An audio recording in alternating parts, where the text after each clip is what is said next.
as a pastor, I hit a wall. I was in a funk. There's no other way to describe it. I don't want to record podcasts. I don't think I've recorded a podcast in 6 months during that time, and just now starting to get back into that. It was pretty recent. While I'm recording this now, it's pretty recent. I'm still going through, some of the things as far as getting back on track spiritually and emotionally. And the good news is my marriage was never healthier. My relationship with the kids was never better. So thank God the family life wasn't really suffering, but I was in a funk about just my calling and sticking with it. And, is the Lord going to redirect me? After your dreams die over a season of time or a period of time, and you're praying, and it just seems like, years and years go by, health issues that I'll open up about in the future as well. And I did on the other podcasts, just disappointment, discouragement. And then, of course, pastoring, you are in a huge spiritual battle. It's funny. I just got an email yesterday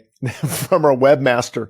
They said, I have never worked with any other client, and not even close, whose website is attacked, with malware or trying to access it. It's just, so ironic. But so it's just weighing on me, and I didn't want to preach, and it's hard when a preacher doesn't want to preach. I didn't want to teach. I didn't want to go to church. I'm like, Lord, help me. And I just listened to worship for hours in the morning, 3 a.m. to 6 a.m. Or I guess I got to get going with my day. And, just it was very, very difficult season. But looking back, I know God takes us through things. So now we can look back and help others. And there were some areas I was in disobedience, and I knew it. I was convicted for quite a while. And I opened up about that on the other podcast. Go back and listen for more details. I think it's called Why I Almost Quit. And basically it was getting my body in alignment more so to with what God wanted to do. Health, nutrition, fasting, but I was consuming too much throughout the whole day. I mean, I think I ate from 5 a.m. to 7, 8 at night. No fasting window or anything. And I know better, of course. And because of that, I was putting on weight, becoming very sluggish, and it was hard. Even caffeine, again, gained a stronghold. And I've opened up about that in the past. I know not everyone's open to that, and that's okay. God deals with us in different ways.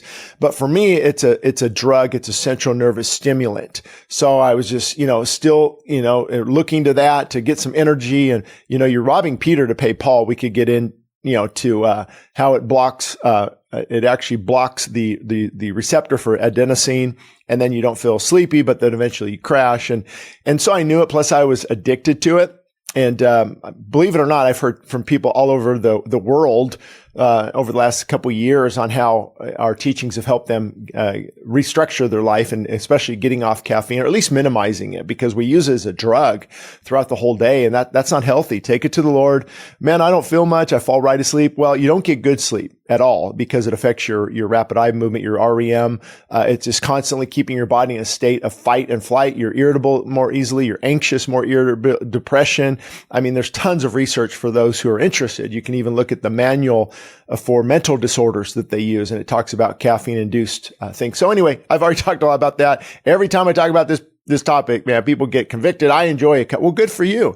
Good for you. I've never said a person shouldn't.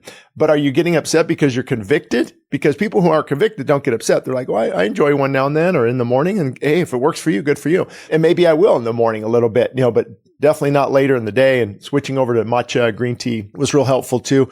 But consuming too much, and God was dealing with me. And I'm an extreme person. Okay. My wife knows this. Like, if I'm going to fast, it's water only. Man, I'm fasting. And even if I have a little bit of food or a little bit of juice, it's like, I'm not really fasting, and looking for that perfection. But God has taught me over the years that it's really not about perfection. It's about direction. And I believe I got that quote from John MacArthur 20 years ago, and such a great point. I would, how I blew it. What happened? I had a handful of nuts. Oh, forget it now. It's like, get back on track. And so what he taught me through this is and scriptures just came alive. I couldn't stop writing them down on discipline. Like I'd be reading Proverbs. When you find some honey, just have enough to meet your need. It's like you're famished, you're this, and you just have enough. Don't gorge. And then, a man who doesn't rule his life, like discipline. is like a city with broken down walls. Boom. And then I discipline my body. Paul said, I bring it into subjection. Boom. And then there's about 3 other ones, that we're talking about. Making no provision for the flesh, disciplining ourselves, a couple other ones in Proverbs that were so important. And so I realized that I was lacking discipline in that area. And so once I begin to shore that up, and I did go into, even as I'm recording this, actually, I'm in a season of fasting where it's just a very minimal amount, and I feel so great. My energy is so good. Something like the Buchenheimer Wellhymny Clinic in Germany, or Dr. Paul Brillhart's incredible book, Fasting in a Gluttonous World. Fasting in a Gluttonous World is very eye-opening. I highly encourage it. He recommends more of 500-600 calories a day. I'm getting on rabbit trail, so I hope it's going to be helpful. He's more around 500-600 calories a day when he helped a lot of people with obesity. And his was mainly keto, where Buchenheimer is mainly juice. The reason is Buchenheimer, for 100 years, they've done this. What happens when you have just a minimal amount of juice? Supposedly you do stay in autophagy and ketosis because it's only 250 calories for the whole day.